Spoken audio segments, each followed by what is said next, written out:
Okay, we now welcome on our very good friend, one of our favorites. He is on to talk some March Madness. It is Mark Titus of the Titus and Tate podcast. Go listen to it now. I was on it last week before the conference tourney week. I actually schooled Titus and Tate on basketball because I told them that the Big 12 is the Bill Self Invitational, and they both were like, I don't know, there could be another team that wins it. And then, as always, Bill Self won it. But what do you mean, as always? Iowa State has won it a lot now. Okay, but Kansas respect to Iowa State. Kansas always wins it. They always win it. But we got brackets, and we're excited to have you on. Where do you want to start? I mean, we'll go whatever direction you want to go because this bracket, I love it. I love just staring at the bracket, thinking about it, doing everything I can to stuff my head with stats that I won't use. Let's just dive into it. Let's start with a team. I don't know if you guys are familiar. It's a small private school out of Durham, North Carolina. Duke is how it's pronounced. Small private, like under 6 inches? That's just a little Duke humor. Yeah. No, go ahead. The West is the region of Gonzaga and Duke with I think this is the most fascinating, obviously, because those two teams are pretty interesting, obviously. But you have Gonzaga, who has to win a national title. I think we all agree. If they do not win a national title, they have to fold the program, right? This is – Yeah, I agree. Yeah. I was thinking about this, though, and I want to hear what your thoughts are here.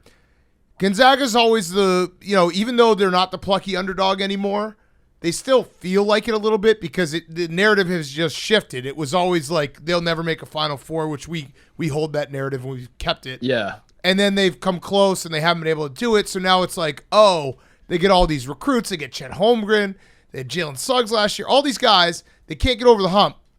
My question to you, though, is it actually a bad thing if Gonzaga wins it all? Because then I personally will have to remind everyone that Mark Few is actually kind of a scumbag and got a DUI with his two dogs in the car. Like, he gets a pass. Gonzaga becomes the new Duke if they win. Yeah. They really do. They really do. Like Mark Few is not as likable as I think Gonzaga fans think he is, but I don't hate Mark Few. I don't hate Gonzaga at all. I just like you said, that there is still the underdog vibe to them, which is hilarious because they went undefeated last year. They were one game away from we're having discussions of whether they're the best team of all time. They're not. They wouldn't have been, but they would have run the table in college basketball. It's unprecedented. And yet there is the feeling of they can't get over the hump. I still have people every single March explain to me that Gonzaga chokes in the NCAA tournament every year, and they've been to 2 of the last 4 Final Fours. And they've just raised the bar for what choking is at this point. Yeah. Now they're chokers all the way to the finals. If they just don't win, then they choke this time. And I can't figure out – I'm not sure if America is going to love or hate Chet Holmgren because I personally love him. I hated him the first time I saw him, but then you watch him play, and he's actually a pretty easy guy to root for. Yeah, I think the thing that helps Gonzaga moving forward, for to answer your question, PFT, I actually really like Chet Holmgren. The reason you hate him is because you turn on the TV and you're just kind of his physique is jarring. You adjust the aspect ratio. Yeah, you're what's going on with his shoulders? I think his name's Chet. Yeah, his name's Chet. Doesn't help. I think Drew Timme is his lightning rod, though. You can hate Drew Timme and like Chet Holmgren. Mm-hmm. Right. I think Drew Timme is the guy on Gonzaga that people do and should hate. But Drew Timme, it's crazy because Drew Timme was on the number 1 team in the country last year. He had the entire season up until the national title. And I guess they were still technically number 1 in the national title game. He celebrates every basket. He wipes his mustache and is cocky as all hell. Wears the headband. Everything about him, he checks every single box, and he comes into this season. He's the preseason player of the year in the country. Gonzaga is the number 1 team in the country. I just don't feel like there's enough hatred around Gonzaga, and I think it is because they never actually win the national title. And I feel like, Dan, to your point, the second they win, people are going to start paying more attention, and they're going to start picking out these Drew Timme types that are coming out. Like a guy like Adam Morrison comes along in 2023, say, and Gonzaga has won a national title. Everybody hates him. Right. He was fun to root for back in the day because he was the counter to JJ Redick. But now, if it happens now, everybody's going to hate him. So I think Gonzaga not winning the title is actually great for college basketball. It's saving them because I was thinking about it. It's Mark Few, he got a DUI, and it was kind of nothing. You know what I mean? People because it was, college basketball. He's a big name in college basketball. He's a fantastic coach. I was just laughing to myself this morning, being like, if they win it all, like, I went and watched his DUI video. I was like, this is going to be very funny. Like, people are going to fucking bring it up, roast him. I went and watched the DUI video. Dude, he had his two big, you should watch the PFT. It's not funny because it's DUI. He's got these two massive German Shepherds in his truck with him, and he tried to blame, he was like, I was fighting off my dogs, that's why I was swerving, and said that he's sprained ankles, so he doesn't want to do a field sobriety test. Like, he's a real dick. Those are all great excuses, by the way. He's a real dick about off the top of your head, if you're going to get pulled over and you're drunk, you could do a lot worse in the moment than be like, my dog tried to attack me and I'm injured. Yeah, but I just know how America works and the media works. Yeah. If you have success, they try to find, like, your failures and bring them up. You're the media doing that right now. No, I know. I'm previewing it. I'm letting everyone know. It's coming. And also the DUI video is very funny. Like, I'm watching you see those right two now. dogs. Yeah. Watch the TMZ version because the dog's like, there's how one many big dog. How many different versions of this The video have you TMZ been version watching? has the whole video. There's one dog that pops out, and then there's like, holy fuck, there's another dog. All right, so what were you gonna say, Mark? I just love that you're breaking that. That's the tape you're breaking down. The bracket comes out, and we all turn to break down the tape, and Dan's like, on TMZ looking up the DUI videos. We could talk about Ken Palm forever. This is the stuff people need to know. I am very excited to put a bow on the West region. I do appreciate that Coach K did not get the Midwest, and he did not get Chicago, and he now takes his losing tour out west. Like, I want Duke, weirdly, to get to the Sweet 16 so they can lose in front of just a whole new fan base. Yeah, I think they're going to get to the Sweet 16, by the way. A lot of people were excited about the idea of Duke playing Michigan State in the second round, and could Michigan State knock Duke off like they did in 2019. This Michigan State team doesn't seem built for that, so I do think they're going to make the Sweet 16. I think that is best. I think what you want, the best case scenario for Duke haters like you and I is, like Duke losing in the first round would be great, and obviously like that is something we'll hang over their heads forever. But I feel like it's almost better for Duke to make the Sweet 16, and you have that lead up that, like, it feels Coach K is talking himself into, like, we have this. They're doing the matchups, and he got a Texas Tech or an Alabama, say, and he's like, that's an easy W for us, and all we have to do is get by Gonzaga. We're going to be the underdog. We're going to somehow get America on our side against Gonzaga. I want that whole week of a lead up into, like, people picturing what it will look like when Coach K goes to the Final Four, and then he doesn't, and that's the visual we all need. Is there anything that Duke could do to get America on their side? Like, what's the best? Coach K goes over to Ukraine to fight, uses the military experience that he did not use in Vietnam. I don't know. This is. I was gonna say, a story comes out that Mark Few actually killed both his dogs because they were witnesses to his DUI. That's pretty much it. Like, Gonzaga is the only team I think that, like, somehow you could get people to root for Duke over Gonzaga. The interesting thing, I haven't really seen a lot of people talking about. We're talking about, like, where Duke could lose along the way and, like, the funniest outcomes and all that. Alabama beating Duke in the Sweet 16. You remember Nate Oates last year, the rivalry with Coach K, where Coach K was like, Coach K loses 2 games at home to Big Ten teams. And he's like, should we cancel the season? Yeah. Nate Oates' first press conference is like, this guy's a bitch. He's only saying this because he's losing. I would love to see those two guys play because Nate Oates, like, the basketball Illuminati got in his ear and said, you got to walk that back, coach. And he was like, oh, okay, I'm sorry. I didn't mean that. But, like, deep down, we know how he feels about Coach K. He woke up the next day with a little red dot on his forehead. Yeah. Like, you're about to be taken out. I'm a little nervous. Texas Tech, like, I think Texas Tech is better than Duke, but that screams – this is how fucked up and deranged my brain is about Duke. It screams teams that, like, play aggressive styles of defense are screwed against Duke in this tournament because they're just begging for the refs to control the outcome. Oh, yeah. Like, Texas Tech is screwed if they play Duke because they play a very, like, aggressive, in-your-face defense, and all the refs have to do is start calling fouls, and Duke cakewalks. If this is like a Big 12 game and they had to go to Lubbock, Texas Tech wins by 15. You know? But the refs, I'm with you. That is because that is a good matchup on paper, but I think your logic tracks. Yeah, I think it does. With Texas Tech, it's interesting because they lost Chris Beard, and everybody assumed that Chris Beard was, to a certain extent, a very large part of the program. and now they're kind of back. Are they the new Fortune 500 company that just runs itself? Mark Adams is like the guy who took over for Chris Beard. Mark Adams is if you watch Texas Tech all year, Fran Fraschilla loves pointing out how respected this dude is across the state of Texas, and that I really do think they've gotten better almost on. They almost won a national title under Chris Beard, so I'm not saying the program has reached the heights yet. We still have to see. No, I like that. What March looks like. That's what I was driving you towards. You said it. You almost want to say that they're a better program without Chris Beard. Yes. The excitement around the program definitely feels higher than it ever was around Chris Beard, because those fans are so spiteful and like want to just fuck over Chris Beard so badly. I've never seen anything like it. It's hilarious. Like Chris Beard literally thought like no one would care. He's like, I'm at a football school. I'm in Texas. Texas Tech cares about football. I'm gonna go to another football school. I'm sure the fans won't really mind. And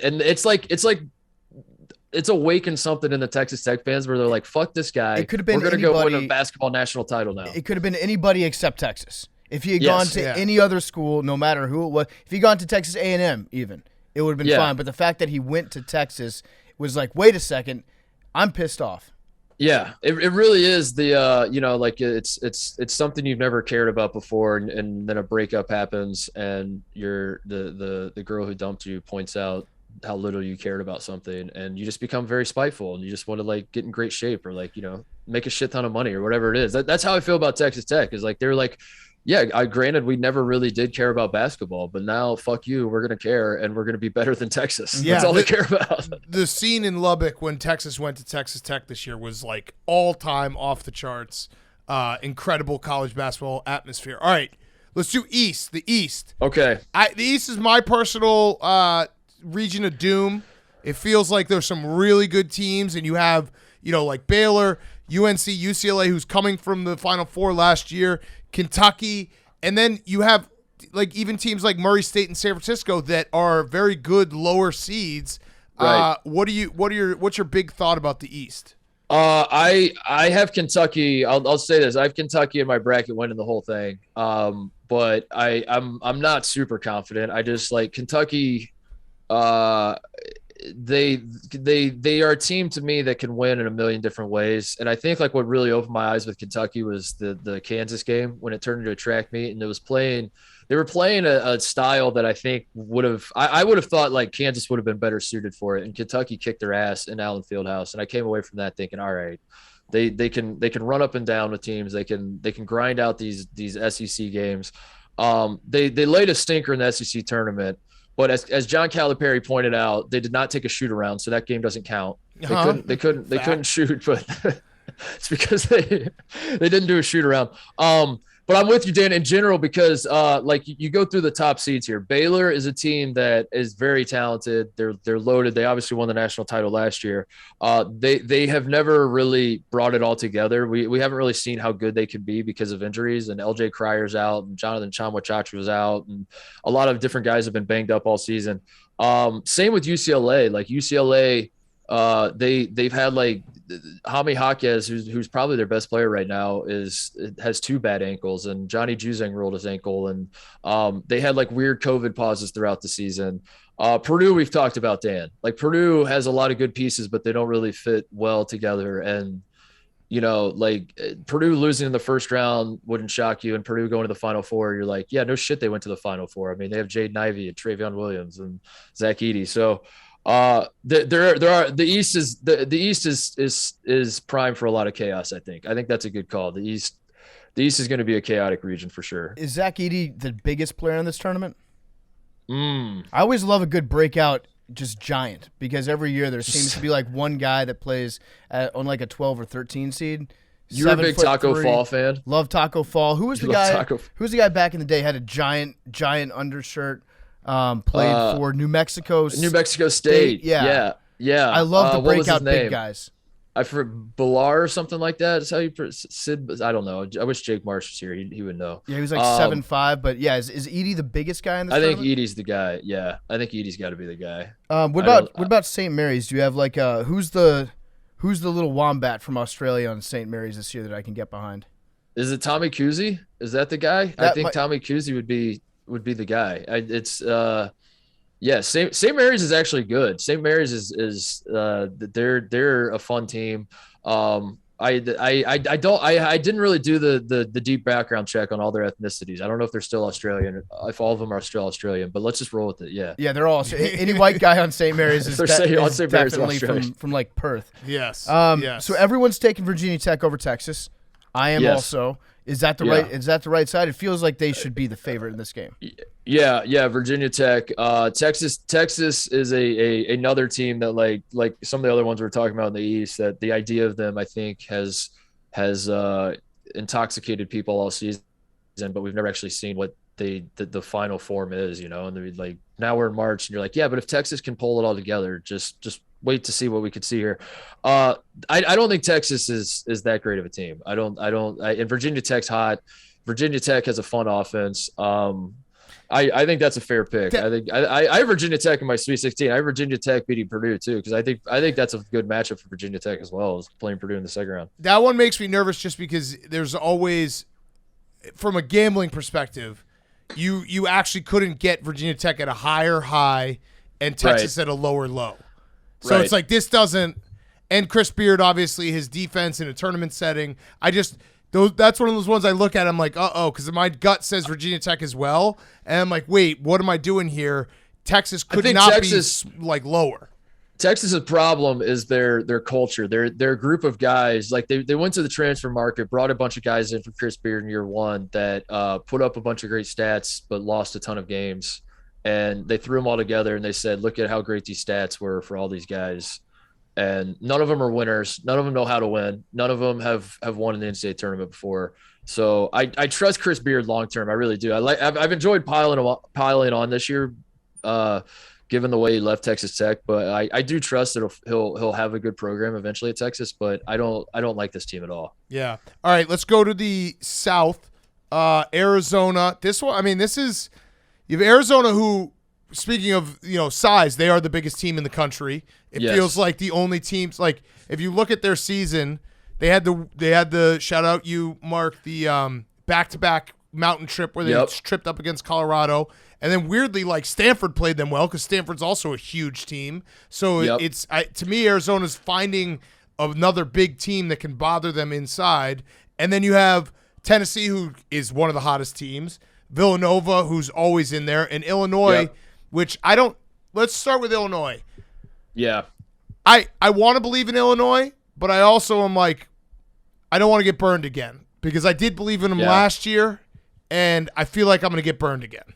I don't like the vibes in Champaign. I picked up on this after Ohio State beat Illinois in Champaign a few weeks ago, and it became like a little more personal to me, and I started noticing it more that – Illinois fans are complaining too much, and their players are complaining too much. Their coaches are complaining too much, and there's too much like trying to figure out how the world is against them, and like what, and all that could be true. Like I don't, I do believe that the NCAA and the refs hate certain teams, and I don't blame Illinois fans for feeling that way, but I just wish they would like figure out a way to lock in, and they haven't fully come together.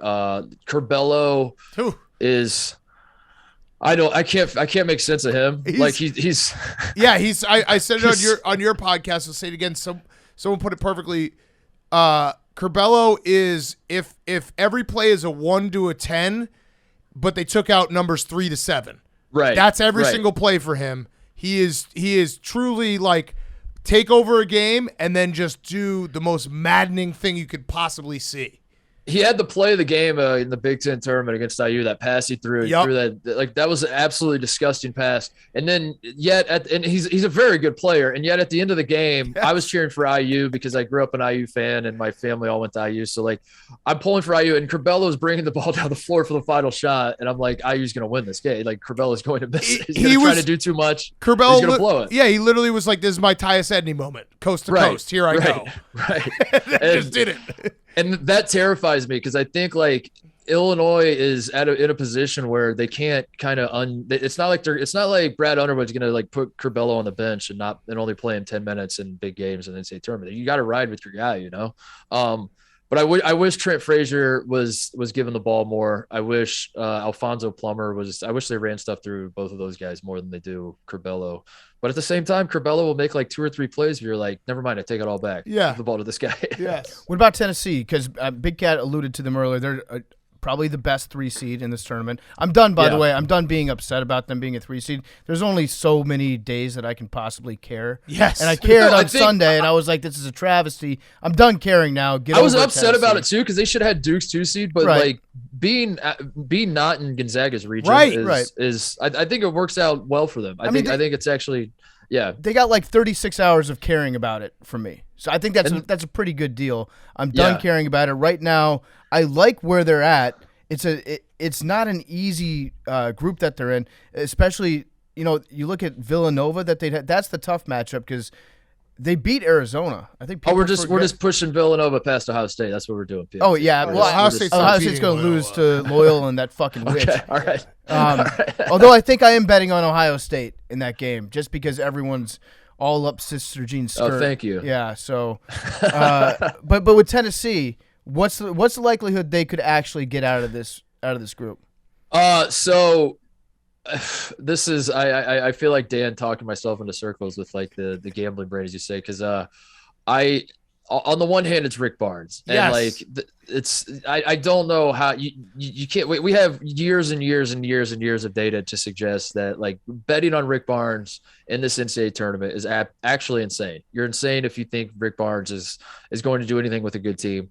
On the other hand, we said the exact same shit about Scott Drew before he won his national title last year. We said the exact same shit about Tony Bennett before he won his national title before that. Tennessee plays insane defense. They really are like one of the best defensive teams in the country. They bring it every single game defensively. They make teams look absolutely silly. I watched that Arizona game in the middle of the season. That's one that stands out. Like Arizona has a fun offense and straight out of the gate, Tennessee just swallowed them alive. But there are a few things that worry me. Rick Barnes.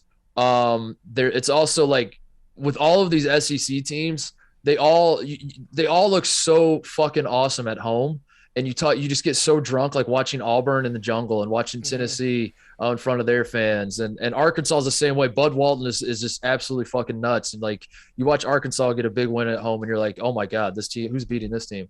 So I'm worried about that. The fact that Tennessee looked good in the SEC tournament makes me feel a little bit better. And the fact that they have good guard play, I do think that that's going to matter. They're driven by their guards. They have, Kennedy Chandler, Vescovy, Josiah Jordan James.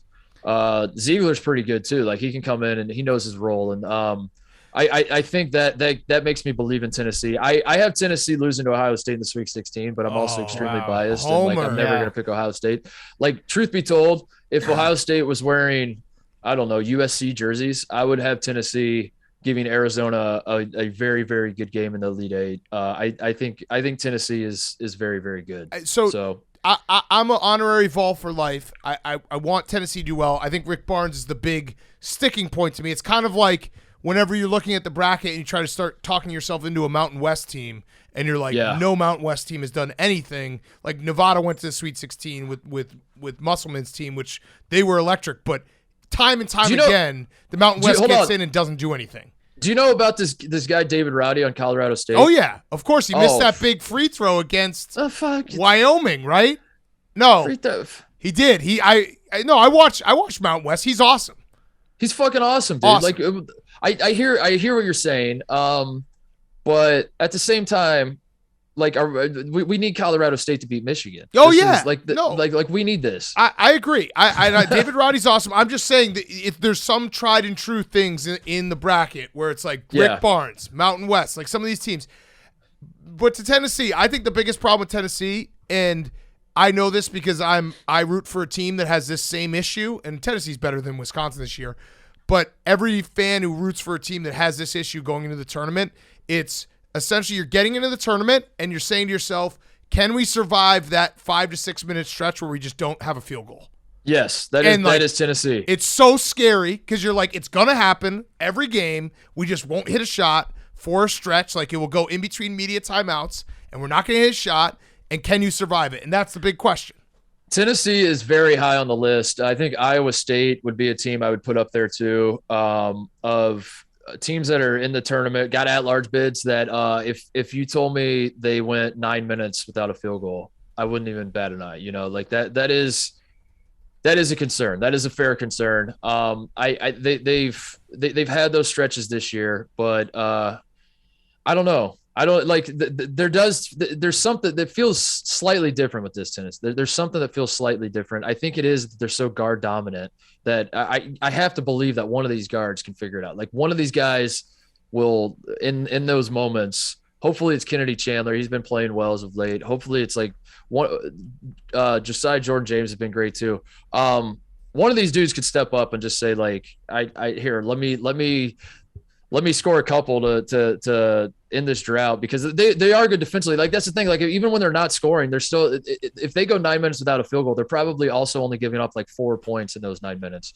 And it's probably just like a very, very ugly game. So I don't know. It's going to come back to bite me, but I'm choosing to believe in Tennessee. And I think it's just because like Scott Drew and Tony Bennett had me rethinking everything we thought we knew about coaches in the tournament, honestly. Tony Bennett's another good one. Yeah. The David Roddy game I was talking about, it was against Wyoming, which if you don't watch Mountain West basketball, the Wyoming Colorado State game is electric. It's like insane. Those crowds were nuts. Yeah. He tied the game on an and one, and he missed a free throw. And he's like a really good free throw shooter. And I remember being like, oof, that was tough. But they beat him when they went to Colorado State, so they are very good. So wait, who's coming out of the South? Arizona? I have Arizona over Ohio State in the Elite Eight. Oh my God, Ohio State in 4 overtimes and a horseshit call that everyone saw was horseshit. But I'm the only one that's actually calling it like it is. No, dude, I can't pick against Ohio State. I think Ohio State has it. I have like been defeated. I have said I'm done with this team like 5 different times. And then when I wake up on Selection Sunday and I see we're playing Loyola, and Loyola has, to my knowledge, no NBA players. I know Lucas Williams is really good. Maybe he'll prove me wrong, but they lost their best player from last year. They lost their coach. They have a first-year coach. They play in a fucking Mickey Mouse conference. And you're telling me Ohio State with an All-American and EJ Liddell and a lottery pick and Malachi Branham, we're underdogs against this team? How is that possible? It's media bias. Yeah, you hit the nail on the head. Insane. Yeah. Everyone hates Ohio State. You need Kyle Young, my favorite 90s reliever. He's going to play. He is. I love Kyle Young. So. If people don't know Kyle Young, if you looked at him, you'd be like, "Oh, this guy's a reliever." He's a reliever for the Cincinnati Reds in like 1994. I think you guys need to. He looks like a guy. He looks like a quarterback that was taken in like the 2014 draft that has had some. Or I guess 2014 is probably too far back. Like the 2018 draft that had some old tweets dug up and like had to go back and like he was like from some small school and he was like, wait, that shit's permanent? I got to go delete that? Yeah, he looks like that kind of guy too. You guys have to have somebody in the crowd to counterbalance the Sister Jean Fest. You need to get Urban Meyer. What about Bucknut? No, it's gotta be Urban. Only Urban can take away. It's like the little angel and the devil on the shoulder of the game. Urban gets Sister Jean to dance in his lap. Yeah, Urban that's how it would be. He just wheels her into the women's room. Let's go, babe. You know, Sister Jean's older than the shoe. Oh, really? Yes. How about that? Like the Ohio horseshoe. Stadium horseshoe, or like literal shoes? No, both. Probably. Hold on, I'm gonna look it up again because I'm pretty sure that's the fact. While he's looking this up, just give me like a little bit of hope, because we're big Jelly Walker fans on this podcast. Yeah. Me, Hank, and Billy, we took UAB as our bracket busters team Likewise. this year. Is there a chance that they can beat Houston? I honestly, in my heart of hearts, I'm gonna hedge. I'm gonna speak out both sides of my mouth, so that way I can't be wrong here. I also picked UAB to win, but I know that it's a very stupid pick. I picked UAB because I'm like you guys. I got sucked into the Jelly Walker experience, and I was like, I have to pick them to win one game, especially if they're a 12 seed. I'm gonna pick them in the 12-5 game. The problem, so Houston, I hate Houston, and people that listen to my show know this. I've been calling Houston a fraud for 2 years. They went to the Final Four last year, playing nothing but double-digit seeds. In the middle of the year last year, I don't know if you remember this, Dan, you might. Mark Few and Houston and Gonzaga both had like COVID pot, like their opponents couldn't play. They had to cancel games, so they had like a week off. Mark Few tried to do an impromptu game with Houston and Gonzaga. Houston declined, said that they weren't ready to play, they couldn't play, and instead they scheduled like a D3 team in Texas. That set off the alarm bells for me that these guys are frauds and they don't want the smoke from anyone. Didn't they win by like 70 points? Yeah, no, they played like a fake school. Our Lady of the Lake. Yeah, that's right. I remember that game. I know that game, Mark. Come on. So I hate Houston, like where their program's at right now. But I gotta say, like Houston loads up on wins on shitty schools that are like mid tier, and UAB is exactly the type of team that Houston beats the hell out of. Like I think Houston's a fraud in the sense that, like, if they play Illinois, if they play Arizona, they're fucked. But UAB is like the exact type of team Houston will never lose to. So I still picked UAB, but I understand that it's a terrible pick, and I won't be surprised when Houston wins by 12. And Houston, like, they're basically like, let's just get a bunch of big, tough dudes and try extra hard on rebounding, offensive rebounding. Yes. It's like, this should be illegal. Like, get back on defense. This is not this is not fair. You can't get 5 shots every time you go down. I looked it up. Sister Jean was born in 1919. The Horseshoe Ohio Stadium was built in 1922. Oh. She's older than the stadium. How about that? All right. Let's go to the Midwest. Listen, I've already convinced myself that Colgate's going to beat Wisconsin. Really? Yeah. I'm so down, but this is actually that's sad. Well, here's the good news. When I'm the most down, that's usually when we do well. When I get confident is when things really fall apart. PFT, where are you at with the Wisconsin fandom in the sense of, because I struggle with this too with Tate being such a Carolina fan, and he lives and dies by every shot, and he swears he doesn't care, but I'm also going to watch on Thursday. I'm going to be sitting right next to him as Carolina's choking it away against Marquette. On the one hand, having your co-host have their heart ripped out, it is great content. On the other hand, they're your friend, and you don't love to see your friends upset. So where do you fall in this? Because I struggle with this, and I need your help. That's it's a fair point, because actually, like, one of the first videos that we put out was us at the Wisconsin-Florida game. That was the Elite Eight, right? It was Sweet 16. Sweet 16 back in 2016, 2017? 17. And there was that buzzer beater at the end, and Big Cat was completely crestfallen and heartbroken. And then I'm just sitting beside him with the biggest shit-eating grin on my face because I know this video is about to do well, and the next podcast is going to get some numbers. So I get caught up sometimes. Like when we were in Madison at the Kohl Center, I was having a great time because I'm in the atmosphere. And when you're in a great college atmosphere, it's tough not to get caught up in that. So I like their team. I think that they're a fine team. I like the fan base. I like the campus there. I think Wisconsin's a great university, one that I probably would have had a lot of fun going to. So I can like see myself rooting for those types of schools. Like UNC is kind of the same way for me, where I could get caught up in a UNC run. So while it's always good to see Big Cat completely miserable in terms of like the end result of the numbers that come in. In the moment, I'm always rooting for his teams. That's where I'm at. I cheer for the team, but then the moment the clock hits 0 and they lose, I see the silver lining immediately, and I'm like, this isn't the worst. I think it's from my all like genuine sense from PFT and Hank, and we've been doing it for a very long time. I think they want me to be happy for a little bit, but they ultimately ends with heartbreak. Like, it's the buildup is almost better for the storyline. Like if they had, I was so pissed off in that rain delay in the World Series where the Indians end up losing because it was the perfect run up until getting to see Big Cat completely happy. Right, and it's like they want me to get to a point where it's like I believe. So actually, right now losing to Colgate would be bad. Yeah, because it's like I actually have talked myself into Colgate. The funniest part though about PFT is like if I didn't go to Wisconsin and they were just a random school, they would ironically be his favorite school because it's all white guys and grit. Like he would ironically be rooting for Brad Davison all the time. You know what I mean? In my game, like not in my name. About it. Yeah, that is true.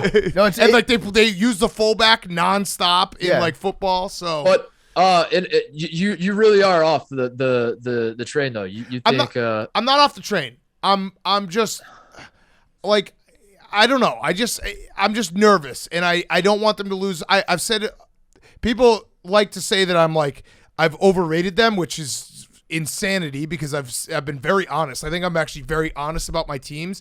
I think they have enough to get to the Sweet 16. If they get to the Sweet 16, I'll be very happy because then it's gravy and see what happens from there. I'm very nervous. If they lose in the first round, I will be devastated. Yeah. I think Wisconsin actually, I'm not even saying this to butter you up and get you to believe again, so that way it'll be funnier when they lose. I really believe this. So Wisconsin has a great draw. Yeah. You have like Iowa State has been sleepwalking through the Big 12 season. They were excited just to start, what was it, 12-0 or something like that. They were dog shit last year. They started hot. So I think their fans have just been content since January, and they're like, we're not trying to even do anything in this tournament. LSU literally doesn't have a coach. So you get past Colgate, second round game, great position to be in. Then you're probably playing Auburn in the Sweet 16. I think Wisconsin matches up great with Auburn. Auburn's guards are Brad Davison is going to eat those guys alive playing head games with their guards that try to take over every game.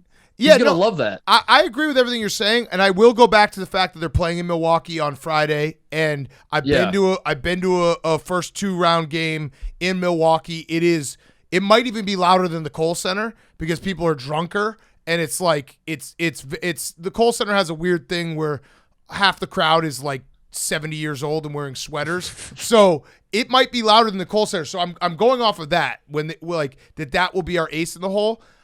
I still believe in them. It's more that I've just got my guard up because I don't want to get hurt in the first round. If we lose in the first round, I'm going to tweet a porn link. As my hacked link. You should do the one that James Brown did. Yeah, the damp lips. Yeah, little blonde bitch sucking your trainer's cock. Yeah, no, I will be doing that. So get ready for that. I'm already planned on doing it. But yeah, whatever. All right, let's talk about the rest of this. Wait. Right. I just want to say I do have a every time one of these tournaments comes around, every time a big event where one of Big Cat's diehard teams is involved, I do go through it and I make a dream scenario in terms of the maximum amount of happiness for my co-host, while also getting that maximum amount of heartbreak. For me this year, it's Wisconsin Duke in the finals. Yeah. Duke beating Wisconsin again. The numbers, Big Cat, you have to admit the numbers on that podcast would be we would release an emergency podcast on that Tuesday morning. Now I might even toss Gonzaga in there because Big Cat's now team anti Mark Florio DUI. Well, I do stand against DUIs. You do. Do you? You're okay with drunk driving? No, okay. I'm against drunk driving. The charge is inconsequential. I think you should not drive drunk even if you don't get a DUI. Correct. I'm against all drunk driving. Losing to Duke would obviously be maximum. What about losing to Iowa in the Elite Eight? Very bad. Would be very bad. Let's talk about Iowa because Iowa's similar to Tennessee, Virginia Tech, the hot team. They have been playing incredible. Keegan Murray's awesome. Fran McCaffrey's never been to a Sweet 16. Is that true? I'm pretty sure that's true. I might have made that up. I'm going to double check. I also just don't I wasn't saying it was false. I was saying Fran McCaffrey choking in the tournament has not got on my radar yet. I mean, I know like Iowa losing to Oregon last year, very fresh in my mind. I will not forget that for a very long time because it was that was a lot of times in the NCAA tournament team like Iowa, who had the National Player of the Year as a 2 seed, they lose in the second round. You think to yourself, if they played that 10 times, they're probably winning at least 5 or 6 of them. This was just one of the times they didn't. That Oregon game, it felt like if they played it 10 times, Iowa wins maybe 1. Maybe they'd be lucky to win 1. They got their asses absolutely handed to them. Is that true though? They have never. Yes, they have never. He has never made a Sweet 16. He didn't do it. He made the tournament with Lehigh. He made the tournament with UNC Greensboro. He made the tournament 3 times with Siena and even won 2 games in the tournament. And then he's made the tournament a bunch of times with Iowa. He has never made it out of the round of 32. And now everyone's saying that they're like a championship team. And again, I think they have one of the best players in the country. And Iowa's one of those schools where I can never make fun of Iowa too much because it really is like the Spider-Man meme, Iowa and Wisconsin, when it's like, I fucking hate Bohannon. It's like, well, dude, you got Brad Davison. Like, what are we talking about? Bohannon and Keegan Murray are Brad Davison and Johnny Davis. Down to Keegan Murray having his brother on the team. Exactly. Exactly. It's I understand where I'm going with this. I just don't know how you can trust Fran McCaffrey that much when he hasn't been to the Sweet 16. Yeah, I don't trust Van McCaffrey. I trust Keegan Murray. That's really it. Like he's on another level right now, and he's like, he's somehow. I really like. I woke up this morning and I thought to myself. I first of all, I didn't even realize that this was the case, but I got sent a link that I can vote for the Wooden Award. I had no idea that I could actually vote for the Player of the Year, but I guess. And I'm looking over the ballot. And to me, it's been Oscar Tshiebwe the entire season. Like he's been unbelievable. He doesn't really have bad games. He's a double machine. Kentucky's, as I said, I picked him to win the title. But then I was looking at it and I was like, am I going to vote for Keegan Murray? Like, am I going to do this? Like, because he is unfucking believable and he's playing his best basketball right now. The concerns with Iowa are the defense. I mean, that's always the concern with Iowa, I think. And this year they haven't been a juggernaut defensively. They've gotten better down the stretch though, and I think that's the reason they're so hot. I think their offense has been great all year. It will be great throughout the tournament. I think I'm not worried. Like Oregon, when they played Oregon last year, the problem was the athleticism of Oregon just swallowed them alive. And you had like Joe Wieskamp and Luka Garza types. Those were the guys you were playing through. You're playing through Keegan Murray. He has no problem with athleticism. You could pick a freak athlete, put him on Keegan Murray. Keegan Murray's going to be fine. I'm not worried about that. So I have talked myself into Iowa being okay. I am someone who jumped on the train. I picked Iowa to beat Kansas in the Sweet 16. I understand that's insane. But I don't know. We see insane things every year. Why not? Why not Iowa? Because this Iowa team is different from last year, and I think that's what my function is here on the show when I come on. Is I want to make sure like narratives are real and we should buy into them, but like also we got to make sure year to year we understand the differences between these teams. Last year Iowa was slow. Their best player was like a big man who had cinder block feet that they were trying to play through. They went up against an Oregon team that was coming off of bye because they didn't have to play the first round game because VCU dipped out because of COVID. It was just a terrible matchup. I don't think this Iowa team is built that way. I've talked myself into like they will be able to handle athleticism. They play a little bit better defense. Jordan Bohannon being such a vital part of this team. I don't love that because like if you do get a good point guard, like they can tear him apart. But I think Iowa's going to be okay, and especially like they're probably going to play like Providence or South Dakota State in the second round. I think it's a good matchup for Iowa. Yeah, so like I think that's good for them. Are we going to add you to the list of the haters of Ed Cooley, of which there are many? Are you a doubter of the Friars? Are you one of these KenPom guys that looks at them and says, you know what? They keep losing all these close games. They must be or they keep winning all these close games. They must be a bad team. I'm a guy that looks at a team that wins a lot of close games and says, they're actually a good team. They're already tourney tested. Right. The problem with Providence is they do literally nothing well. There's nothing. I look at Providence and I say to myself, all right, that could be an issue. All right. Yeah. Like Wisconsin. So Providence, Wisconsin feels similar. But with Wisconsin, you have like they never turn the ball over. So there's that. So there's like always that to come back to. And there's Johnny Davis. Right. And like I feel like Wisconsin has been very lucky throughout the season as well. But I still can talk myself into Wisconsin because they have Johnny Davis. And I'm like, all right, that computes. Providence doesn't. I mean, Al Durham is like they're kind of become their closer this season. He is not even their leading scorer. He just kind of like turns it on at the end of games. And I think Providence worked themselves into a shoot where they're so convinced that they are lucky and they are so convinced at the end of games they will pull it out. Yeah. That they sandbag it throughout games. And I envision the scenario where like it's an under 4 timeout. They're down 4. They're all smiling, looking at each other saying like, isn't this hilarious? The other team thinks they're going to win. We got them right where we want them. And then they pass the ball to Al Durham. They're like, Al, hit those crazy ass shots you hit. And then he's like, I got you, fam. And then just starts throwing up bricks. Is it fair to say like they're the basketball equivalent of Tim Tebow? Yeah, that's a good one. That's like, a good one. On that run that he had with the Broncos, it was like they just win games. They figure out how to win games. They might win them 13-7, and they don't score a point until the last 2 minutes of the game, and Tim throws 3 interceptions and throws like 3 for 15 passing, but they win. They feel like, or like the how Jimmy Garoppolo was treated this year in the playoffs, where like it felt like there was a handful of defenders that were like, yeah, but he keeps if he's such a bad quarterback, how does he keep winning? How does he keep winning? Oh, okay, he sucks, and they got their okay, gotcha. There it is. Yeah, I love Ed Cooley. I mean, they won the Big East without all Big East players. Like you're right, they don't.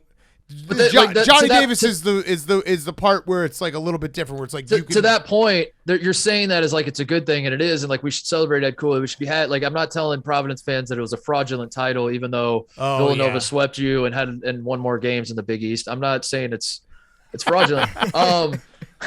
What I'm saying, like, it just feels weird that like when we're complimenting Providence, it's like if we actually stop and type out the transcripts of like all the good things you say about Providence, you'd realize how fucking insane it is that you're like betting on this team to do anything in a tournament. Like they have no all Big East players. That's not a good thing.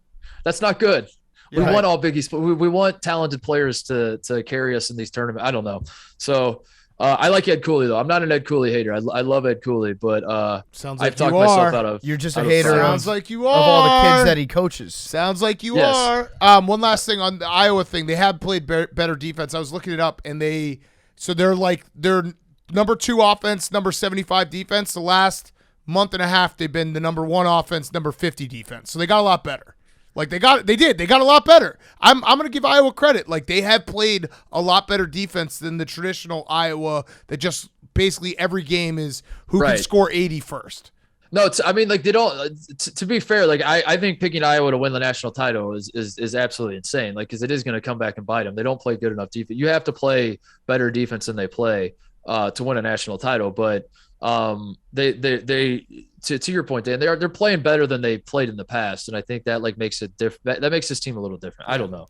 All right, we'll see. So give us your Final Four and your champion. We appreciate you coming on Titus and Tate podcast. Go listen to it. Also, hilarious video. They had Titus's dog Moses pick the bracket, and there was what game was it? I've never seen a dog more frozen in time. He's never done this either, which is hysterical. He had Illinois and Seton Hall. We do with Moses like you guys kind of did with Larry. The goal making the picks. He put treats out and he picks one. By the way, I was doing it with this with Moses ages ago. So the haters that are going to tell me that I'm ripping off part of my take, which is kind of how we ripped off Paul the Octopus. Yeah, Paul the Octopus. So, you ripped off, yeah, I mean, like, are we the first people to ever feed animals on the air? People are asking. So I've been doing this with Moses for 10 years, where we pick winners, and this is the first time I've ever seen him do this. He had Seton Hall in Illinois in the Sweet 16. He had Seton Hall beating Arizona. And then I put 2 treats down live on the air, and I said, pick between Illinois and Seton Hall. And he just stared at him. He just broke. It was amazing. For a full minute, he just stared and would not move. So, what's his all-time record? What was the question? What's Moses' record? He's beaten me more often than not. I'll just put it that way. Okay. I'll put it that way. His claim to fame is he had Florida Gulf Coast in the Sweet 16 one year. Oh, damn. Wow. They went to the Sweet 16. I'm riding Moses. The 15 seed. Yeah. He had the 15 seed. I'm following Moses. Last year he had VCU in his title game, and VCU didn't even play. So technically VCU never lost in the NCAA tournament. So wow. That was a pretty good pick. That's too, huge. So. Oh, the question was your Final Four and champion, and then we'll let you go. Final Four. I went pretty chalky, as I always do, because I'm a coward. I did. I do think Gonzaga is going to make the Final Four. I think Gonzaga Duke is going to be the passing of the torch, where Gonzaga becomes the new Duke. I like Gonzaga to make the Final Four. I think Arizona is the best team in the country, and I've thought that for a very long time this year. Even though I don't think they ever were number 1, but I have loved Arizona all season. I think they're in the Final Four out of the South. I have Kentucky to win it all, so I obviously have Kentucky in the East. And then the Midwest to me is the hardest. Like the Midwest, I think that's where the most chaos is going to happen. All the top seeds have obvious flaws to me. I took this a million different ways. I wanted to pick Wisconsin, Dan. I really did, and I'm not just saying that to make you feel better. But I had Iowa beating Kansas. And then I went to do the Wisconsin-Auburn game, and I was like, there's no fucking way I can have 2 Big Ten teams. Yeah. So I picked Auburn to beat Wisconsin, and then Auburn to beat Iowa, and Auburn's my 4th. I don't feel good about Auburn, to be honest. That's the one I feel the strongest about. It is perfect that, we've talked many times about how badly we want a Big Ten team to win the national title because we're sick of all the jokes and everything. And now going into this tournament, we're resting our hopes on a guy who has never gotten to the Sweet 16. Yeah. That's our Iowa is our team now. Like if you talk to any Big Ten fan, they're like, Iowa's playing great. Iowa could do it. So I think we're gonna probably have to wait another year. We're gonna have to wait another year. It sucks. Yeah. It really sucks. It sucks to be in a position where because you're better than anyone else at arguing that the Big Ten actually doesn't suck. Like you're a pro at this. You've been doing this your whole life. I'm in a position where like I'm at a loss for words, man. Like I really just don't know what to say when people are like the Big Ten sucks. You guys are never going to win a national title. I've run out of ammo. Never give up. No idea what to say. Never give up. Never give up. I do a lot of switching wins in the tournament to Big Ten bowl game wins. Big Ten bowl game wins counting as tournament wins. I think the reason I'm so flustered is it's usually we're fighting the war with SEC fans in football, and we can always say we're better than you at basketball. And then in basketball, we're fighting with ACC fans, and we're like we're better than you at football.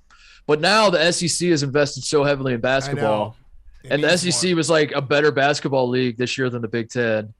We're just we're in a tough position. We're in a tough position. I just basically play 3-card Monty at all times online with the Big Ten, where it's like I'm shuffling the deck and like moving numbers around. I was flexing about how they had the conference with the most teams in. Like you just got to keep getting people looking in different directions, hoping that they'll trick themselves into thinking that we're good. That's always the big flex, though, is if you can say we have the most teams in the tournament. That, to me, is the true test of a conference of champions. Mm-hmm. And then it's not your fault. You just, you get matched up against each other eventually and take each other out. Cannibalize. I do think the Big Ten's going to find a way to get a lot of teams in the Sweet 16, which would be a surprise to people. I don't. I think that's going to be our small victory. I think we get like a lot of teams in the Sweet 16, like, and by a lot I mean like 3 or 4. 3 out of 9. Yeah, and then none of them make the Final Four, and we're like, yeah, but go back to the Sweet 16 where we were tied with 3 other conferences for having 3 teams in the Sweet 16. So suck our dicks, everyone. I'll promise this to you, Mark. I will figure out an advanced analytics number system where I award points to teams in different ways, and I'll have us as the winner of the tournament, and I'll give that to you as your talking point. How have you not gotten one of those kids at Barstool to build an algorithm for you? This is a Jake Marsh project, to build an algorithm for you with that has very heavy Big Ten bias, but it's like baked into the algorithm so deeply that no one can really figure it out. Well, I think this year it's going to be easy. I think it's just my brain. You just do the points scored by conference. Yeah, I think the algorithm is that. You should just take Ken Palm's algorithm, and then just every Big Ten team gets moved up 3 spots, and that's really all it is. But it's like slightly disguised to where you can't see it so obviously. But I don't know. I'm on it. All right, well, Mark, thank you. As always, we'll see you in New Orleans. Maybe we'll have you back on. We'd love to have you back on. Yeah, you guys going to New Orleans? Yeah. Do you want to drink a hand grenade with John Rothstein? I've only been to New Orleans twice in my life. Once I was just passing through, and the other time it was absolutely dead because it was like right around Christmas or something, and I was going to and Bourbon Street was dead. So I've never really had like the full New Orleans experience. I'm excited. We're grabbing wings, Dan, right? Are we wings. PFT's going to come. Stanford Steve. Yep. PFT was in Hong Kong last time we had the wing date. I was taking Molly overseas. We're grabbing wings. I want to call my shot because that is of all the times I've come on this show, that is the number one act of cowardice was recalling the wing story when you and Steve asked me to go get wings, and I froze. You were intimidated by guys getting wings. It was the most alpha shit I've ever seen in my life. I don't think that you're invited to the wing. You've kind of opted out of the wings date, haven't you? No, let's let them. Second chances. No, I really think like I can't stress enough that this is the biggest like sliding doors moment in my life is what happens in New Orleans on wing day, because when I turned you guys down and I was like, what do you mean go to get wings and all that happened, I got absolutely fucking roasted for it. And the first thing I did was I looked up the next Final Four, which is 2020, and I wrote wings with Dan and Steve on that Monday. I'm going to do it. No tournament, obviously. 2021 was like not a real tournament. I've waited 3 goddamn years for this. Yeah. This is a big moment for me. And to give you just a little peek into how beta he is, Stanford Steve, Mark, and I have like a group text about college basketball. And Steve and I just have a running bit that we never spell Mark's name correctly, and he just eats it. Yeah, he just takes it. You spell it with a C because it is very that is the effeminate way to you can't do anything about it. We just shit on his name, and he's never brought it up. PFT, I need you in my corner for this wings because these dudes have been piling on Honestly, me for 3 years. I've probably been one of the biggest anti-Mark Titus voices in the wing debate because like my life is a series of engagements to go get wings. Yeah. That's you know what it that is? is the food that I eat probably 10 times shit more on his culture. besides soup. Yeah. If you eliminated soup from my diet, my food pyramid is like 33% just a chicken wing. I want to reiterate. It wasn't the. I eat wings. I do. I don't partake. think you do. No, you don't. This is I don't- like The way that you just I don't phrased that live and even breathe doesn't, wings. it didn't this sound is like a real, wing guy. Yeah, real bros in Guys- Simi Valley. Do you burn? Guys- Like I burn, guys. I burn. I like a wing. Yeah. There are a lot of other things in my life that you could attack. You could take my man card for, and it wouldn't bother me. But like for some reason, this one really hit me because I don't know. Like I think ultimately I want my legacy on the show to be a guy who gets it. That's what means the most to me. Is I want like when we're all dead and buried and they talk about my run on Pardon My Take, I want them to just refer to me as he's a guy who got it. And we're not even really sure what that is. They're just like, I love Titus because he got it. Yeah. And that is a great example of Titus not getting it. Nope. Was Okay. the way we started. Yeah. Well, I'll tell you what. I think if you out-eat Stanford Steve at Wing Day, I think at that point homeboy could get it. Yeah. That's a great question. Is like, how do I redeem myself? What does this even look You like? gotta eat You got to Stanford show Steve up under the table. Yeah, you got to show up to Wings and act like you've been there before. Because I'm scared to even say this, but no, I don't even want to say it. That's All gonna. right. that's You're gonna. gonna- he's You totally know what? gonna not be there. Titus I gonna gotta- show up. He's gonna order boneless. Yeah, he's gonna, and he's also. I'm gonna not a be like, boneless guy, but me and Buffalo Sauce don't have a great. Oh relationship. no! All right, this Pre-tum. interview's over. Jesus Christ! You just do hate wings. I was Yeah. right. Yeah, he hates wings, and he hates male friendship. That's the worst part. Oh my gosh. That's the real part of the travesty. He just doesn't- he It's just- not he wings; just- it's male friendship. He just doesn't get it. Yeah, you I'm don't get it. gonna hang off the phone. I'm gonna get off this interview. You're gonna turn to each other and be like, he just doesn't get it. Yeah, this He doesn't fucking get it. guy. Who brought this Fucking guy? doesn't get it. Damn it. All right, Mark Titus. all right, guys. Yes, thank you. Titus and Tate podcast. Go listen, and we will see you in New Orleans. See you guys. Later, Mark.